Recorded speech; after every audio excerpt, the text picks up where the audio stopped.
சக்தி ரேணுகா தேவியே நின் பாதாரவிந்தத்தை சரணடைந்தோம் அம்மா.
எல்லோருக்கும் என் வணக்கம். இந்த பள்ளி விழாவிற்கு தலைமை தாங்கக்கூடிய அரியதொரு வாய்ப்பு கிடைத்ததற்காக நான் மகிழ்ச்சி அடைகிறேன். மாணவி கீதாவை எவ்வளவு பாராட்டினாலும் தகும். சுருங்க சொன்னால் எதிர்காலத்தில் அவர் ஒரு மிகச்சிறந்த பாடகியாக திகழ்வார். இந்த நேரத்திலே ஒரு அன்பான வேண்டுகோள். எங்கள் நீலகிரி மாவட்டத்திலே கீதாவை போல் பாடுவதற்கு யாருமே கிடையாது. எனவே அடுத்த வாரம் எங்களது பள்ளியிலே நடைபெறக்கூடிய ஆண்டு விழாவிலே கீதா பங்கேற்று பாடி சிறப்பித்தால் எங்களுக்கும் பெருமை, உங்களுக்கும் பெருமை. கீதா, உன் மனசுல நீ ஒரு பெரிய பாடகியா நினைச்சிருக்கலாம். ஆனா உன்னை விட நல்லா பாடுறவங்க நிறைய பேர் இந்த ஊர்ல இருக்காங்க. ஊட்டி பிரின்சிபால் உன்னை ஓஹோன்னு போன்றதும் ஆல் இந்தியா லெவல்ல பெரிய பாடகியா வரலாம் நினைக்காத. என்ன, எனக்கு இந்த பாட்டு கச்சேரி எல்லாம் கொஞ்சம் கூட பிடிக்காது. அப்படின்னா ஊட்டி ப்ரோக்ராம் கண்டிப்பா போறோம். ஆனா அதே நேரத்துல இந்த பாட்டே உன் படிப்பை கெடுத்துடக்கூடாது இல்லையா? அதனால உன்னை அடிக்கடி பாட நான் அலோவ் பண்ண மாட்டேன். புரியுதா? அப்பா, இறந்து போன அம்மாவோட ஆசையே நான் ஒரு பெரிய பாடகியா வரணுங்கிறதுதான். அவங்க கர்நாடக இசையில ரொம்ப ஃபேமஸா இருந்தாங்க. அவங்க பாடிக்கிட்டே உயிரை விட்டாங்க. அப்ப கூட அது எனக்கு தெரியும். இந்த பாட்டு தான் உங்க அம்மாவோட உயிரையே பறிச்சிடுச்சு. அதே பாட்டு உன் படிப்பையும் பறிச்சிடக் கூடாது இல்லையா? ஏங்க, எப்போ எதை பேசுறதுன்னு உங்களுக்கு தெரியல. பழசெல்லாம் ஞாபகப்படுத்திக்கிட்டு நீ அழாம சாப்பிடுமா? ஐம் சாரி கீதா, ஏதோ வேகத்துல பேசிட்டேன். உன்னோட எதிர்காலம் நல்லா இருக்கணுங்கிறதுக்காகத்தான் அந்த மாதிரி பேசினேன். உனக்காகத்தான் நான் விஜய 2ஆம் தாரமா கல்யாணம் பண்ணிக்கிட்டேன்.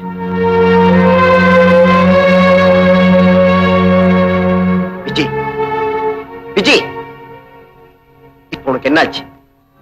ஏன் பின்னாடி திரும்பி படுத்துட்ட? பின்ன என்னங்க, நீங்க என்ன ஆசைப்பட்டா கல்யாணம் பண்ணிக்கிட்டீங்க? உங்க பொண்ணோட எதிர்காலத்துக்காக தானே என்ன கல்யாணம் பண்ணிக்கிட்டீங்க. அப்படி இருக்கும்போது பின்னாடி திரும்பி படுக்காம உங்க முன்னாடியே திரும்பி படுப்பாங்க? விஜய், நீ நினைக்கிற மாதிரி இல்ல. நான் உன்னை கல்யாணம் பண்ணிக்கிட்டதுக்கு அப்புறம் கீதா மேல நான் காட்டுற பாசம் குறைஞ்சிருச்சுன்னு அவ நினைக்க கூடாது இல்லையா? அதனாலதான் அந்த மாதிரி சொன்னேன். இத பாரு, நானும் கீதாவும் ஊட்டிக்கு போயிட்டு 2 நாள்ல வந்துடுறோம். ஏய், ஏன் அழற? கல்யாணம் பண்ணதுல இருந்து இது வரைக்கும் நீங்க என்ன ஹனிமூனு கூட்டிட்டு போனதில்ல. காலையில சீக்கிரமா போறீங்க, ராத்திரியில நேரம் கழிச்சு வரீங்க. நீங்க வாழ்க்கையோட சுகத்தை அனுபவிச்சுட்டீங்க.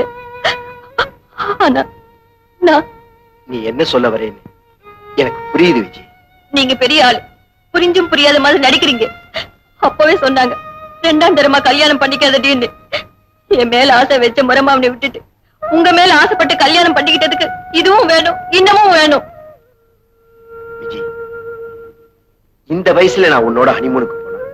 எல்லாரும் ஒரு மாதிரியா நினைப்பாங்கன்னு தான் உன்னோட கீதாவையும் ஊட்டிக்கு கூட்டிட்டு போறதா நான் முடிவு பண்ணிருக்கேன்.